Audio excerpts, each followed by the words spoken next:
যারা লজিক্যাল ডিসক্রিপেন্সিতে ডাক পেয়েছেন তারা যেমন আশঙ্কায় রয়েছেন, যারা ডাক পাননি তারাও জানেন না যে তাদের নামটাও কোনোভাবে এইভাবে এর আওতায় চলে আসছে কিনা। ফর্ম 7 এর পাশাপাশি ফর্ম 6 এরও একটা খেলা চলছে। যেভাবে আমরা অনেকদিন আগে থেকে অভিযোগ শুনে এসেছি বিভিন্ন রাজ্যে, এখানেও সেই ধরনের হবে এরকম তো একটা আশঙ্কা রয়েছেই। সব মিলিয়ে সত্যি সত্যি একটা ভয়ঙ্কর পরিস্থিতি। দেখুন, আপনি ফর্ম 6 এবং 7 এর কথা বললেন। সবার আগে গোড়ার কথা হচ্ছে, প্রথম যে ফর্মটা দিয়েছিল, যে এনুমারেশন ফর্ম, সেই ফর্মটাই কিন্তু বেআইনি। এটা মানে যেটা ইলেকশন কমিশন কি কি ফর্ম নিয়ে কাজ করবে, সেটা তো তাদের আইনে একেবারে রুলস লিপিবদ্ধ করা আছে। তাতে কিন্তু ইনফরমেশন ফর্মের কোনো ব্যাপার নেই। সেখান থেকেই কিন্তু ব্যাপারটা বেআইনি কাজটা কিন্তু শুরু হয়েছে। এবং সব থেকে মারাত্মক, আমি দুটো কথা আপনাকে বলবো।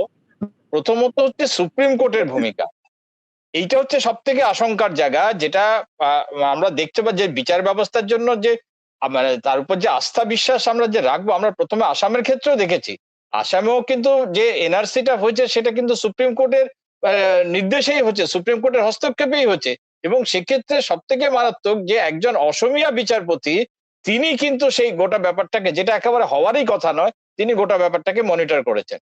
আমাদের ক্ষেত্রে দুর্ভাগ্যজনক এটা যে এখন যারা যে বেঞ্চে যে বিষয়টা বিচারাধীন, সেখানেও কিন্তু একজন বাঙালি এবং অত্যন্ত কি বলবো সচেতন আধুনিক একজন বাঙালি কিন্তু সেই বেঞ্চের রয়েছেন।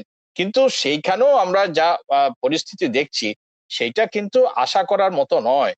প্রত্যেকটা ধরুন, এই যে মানে মানে বিভিন্ন বা ভারতবর্ষের প্রায় সমস্ত গুরুত্বপূর্ণ আইনজীবী যারা এই ধরনের মামলা করেন, পলিটিক্যাল মানে মামলা করেন, সবাই কিন্তু সেখানে সওয়াল করেছে।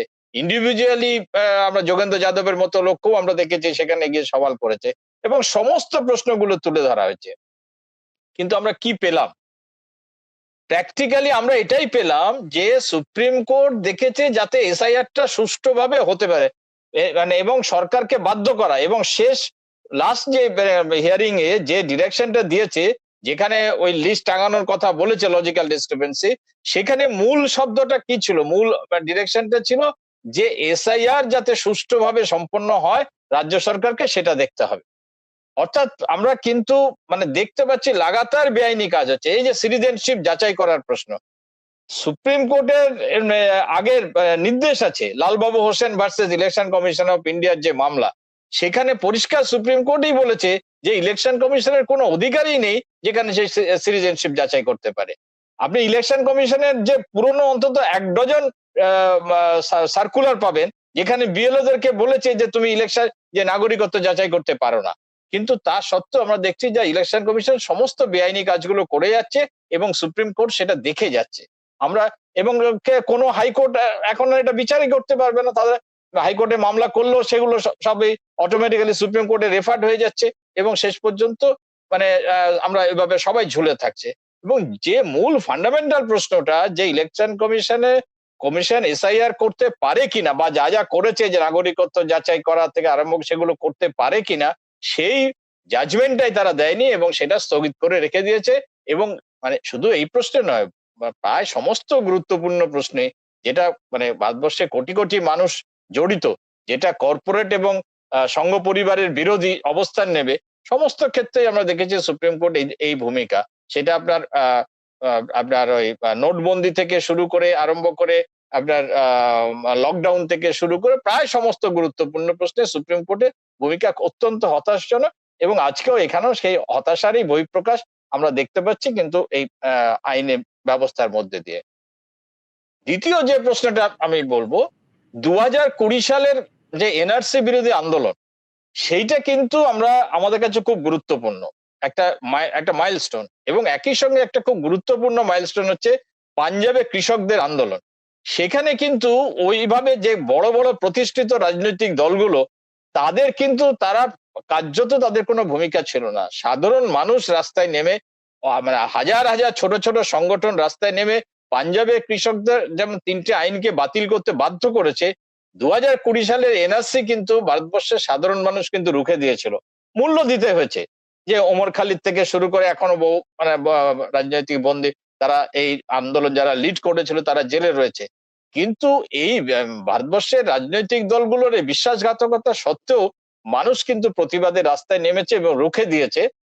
এই উদাহরণ কিন্তু আমাদের কাছে রয়েছে।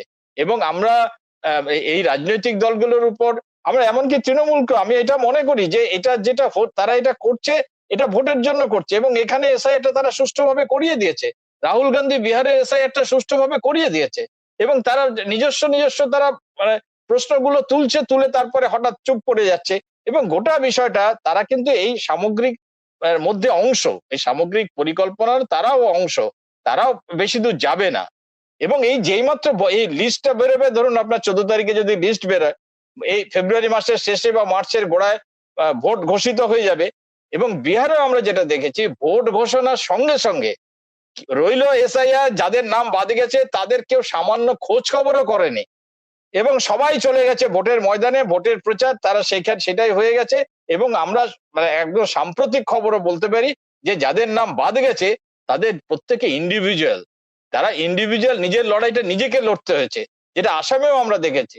সেখানেও দেখেছি সমস্ত রাজনৈতিক দল তারা এনআরসির পক্ষে ছিল, এবং প্রত্যেক ব্যক্তিকে যে নাগরিককে ইন্ডিভিজুয়ালি নিজের লড়াইটা নিজে লড়তে হয়েছে। আমাদের এখানে আমরা দেখবো যে ভোটের যে ঘোষণার সঙ্গে সঙ্গে সব রাজনৈতিক দল দৌড়বে ওইখানে, তারা ভোটের জন্য দৌড়বে, এবং নাগরিকরা ওরকম তারা উলুখাগড়া হয়ে পড়ে থাকবে। এই আসামের অভিজ্ঞতার পরে, বিহারের অভিজ্ঞতার পরে পশ্চিমবাংলার নাগরিকরা আমরা এখনো পর্যন্ত আশাবাদী যে অন্তত যেভাবে বিভিন্ন জায়গায় যে রেজিস্ট্যান্স হচ্ছে, স্বতঃস্ফূর্ত যে রেজিস্ট্যান্স হচ্ছে, সেই জায়গা থেকে এখনো এটাই আশা করতে চাই যে একটা নাগরিক রেজিস্ট্যান্স কিন্তু একটা হবে। পশ্চিমবাংলার যে দীর্ঘ গণ আন্দোলনের যে ঐতিহ্য এবং বাম যে শিক্ষা, পশ্চিমবাংলার মানুষ যে চেতনা, গণতান্ত্রিক চেতনা এখানে তৈরি হয়েছে, সেইখান থেকে মানুষ একেবারে নীরবে এটাকে মেনে নেবে যে সংঘ পরিবারের মানে যা কিছু তারা করে নেবে, সেটা যে রাজনৈতিক দলই সেটাকে তার পক্ষে সওয়াল করতে আসুক না কেন, মানুষ সেটাকে মেনে নেবে, এটা আমি বিশ্বাস করতে পারবো না। এবার মানুষের রেজিস্ট্যান্স হবে, এইটা আমার ধারণা। এবং সেই রেজিস্ট্যান্সেই আবার কিন্তু তাকে বাধ্য করবে। মানে কোন রাজনৈতিক দল তারা ভোটে যে ফয়দাটা নিতে পারে, কিন্তু সাধারণ মানুষের লড়াইটা, যেমন পাঞ্জাবের কৃষকের ক্ষেত্রে আমরা দেখেছি তারাই আইন বদল করতে বাধ্য করেছে, যেমন 2020 সালে আমরা দেখেছি এনআরসি বন্ধ করে দিয়েছে, আজকেও আমরা কিন্তু এই সাধারণ নাগরিকদের রেজিস্ট্যান্সের উপরে আমরা ভরসা করতে চাই।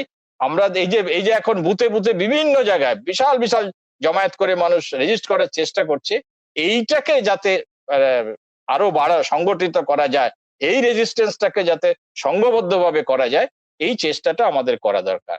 আমরা অন্তত এটার উপরই ভরসা রাখতে চাইছি।